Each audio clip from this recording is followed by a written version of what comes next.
please detail the journey that you went on to write this book and why it's of concern to you. Yeah. Okay. Well, I started traveling to the Congo 5 years ago. I've been doing research on slavery and child labor for about 20 years, traveling all around the world, documenting slaves and child laborers, human trafficking. And this came across my radar maybe 7 years ago. People started talking in the field about cobalt. Cobalt's in the batteries. It's in the Congo. The conditions are horrible. And I had no idea. I'd never heard of this. So I started planning to take trips to get down there. And I took my first trip back in 2018. My plan was I thought I would try to lay the groundwork to do some academic research. And the things I saw there were so appalling and heart-wrenching and urgent that I changed my approach. I thought, people need to know about this. I need to write a book. And so I started planning more trips, and I just kept going back.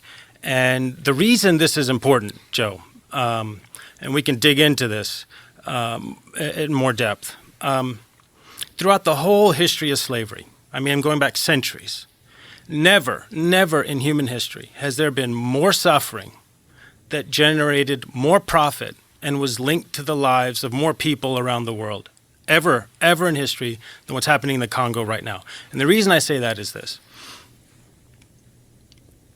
The cobalt that's being mined in the Congo is in every single lithium-ion rechargeable battery manufactured in the world today. Every smartphone, every tablet, every laptop, and crucially, every electric vehicle. So you and I, we can't function on a day-to-day basis without cobalt, and 3/4 of the supply is coming out of the Congo. And it's being mined in appalling, heart-wrenching, dangerous conditions. And so that's why people need to know, because by and large, the world doesn't know what's happening in the Congo. It's something that people sort of know peripherally, that, you know, that they call them conflict minerals, and, you know, they know that they're coming from an area of the world that's very poor, but I don't think people are aware of how horrible it is. There have been some documentaries that have been done on it, and they're all terrifying. Yeah, so conflict minerals was phase one, and that's actually not cobalt. What does it refer to, conflict minerals? So conflict minerals, also called the 3TG minerals, are tin, tungsten, tantalum, and gold. And those are in the eastern Congo. And that catastrophe started around the year 2000, late 1990s, 2000, shortly after the Rwandan genocide. The militias moved in, and the eastern Congo is sitting on some of the largest reserves in the world of those 3TG minerals, especially tantalum.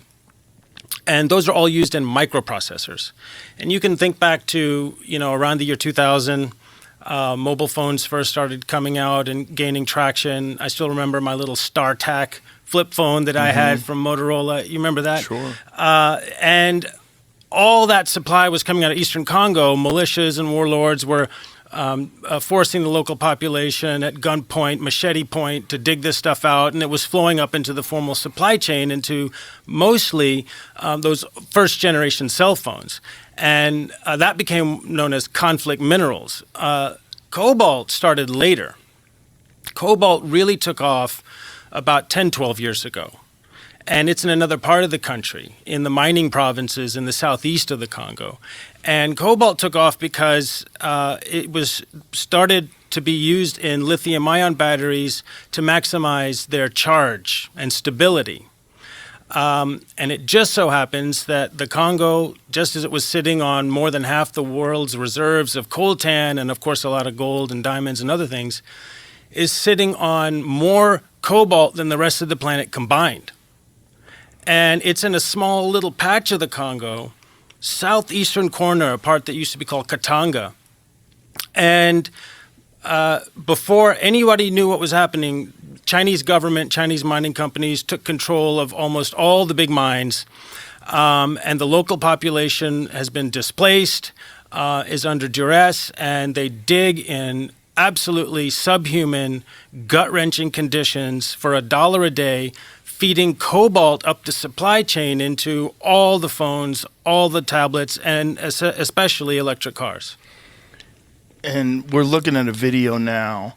Jamie, what is this? The mines? This is his video. So I think so. This is so crazy to see. This is the bottom of the supply chain of your iPhone, of your Tesla, of your Samsung. I mean, I'm just naming those companies. Right. It's all of them, right? All of them. We're not just picking on them. And here's what you need to know, Joe, about this video. I was the first outsider to get into this mine. And that's why it's just a really short video that I was able to take. This is an industrial cobalt mine where there's not supposed to be one artisanal miner. Now, that's the term used for people who are just digging by hand as opposed to tractors and excavators. There's not supposed to be one here. That's what the story is told at the top of the chain.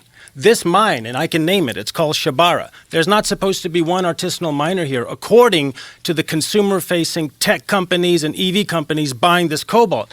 Lo and behold, I walk into this place, and this is what I see. There's more than 15,000 human beings crammed into that pit, digging by hand. And if you have sound, you hear the mallets, you hear the shouting, you hear the grunts. It's a massive humanity. You might expect to see a scene like this.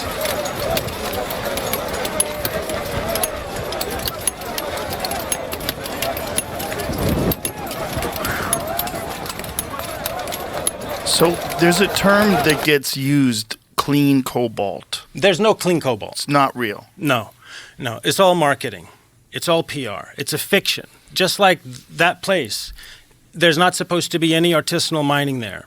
It's all done industrially. That's the story told at the top of the chain. And I mean the marketing teams at big tech and EV companies assume, well, who's going to go down there and actually walk into the place and grab a video that shows, no, it's actually all raw human force that is clanking that cobalt out of the ground. So there's no clean cobalt. There's not a single company on planet Earth that makes a device that has a rechargeable battery in it that can reliably and justifiably claim that their cobalt isn't coming from sources like that.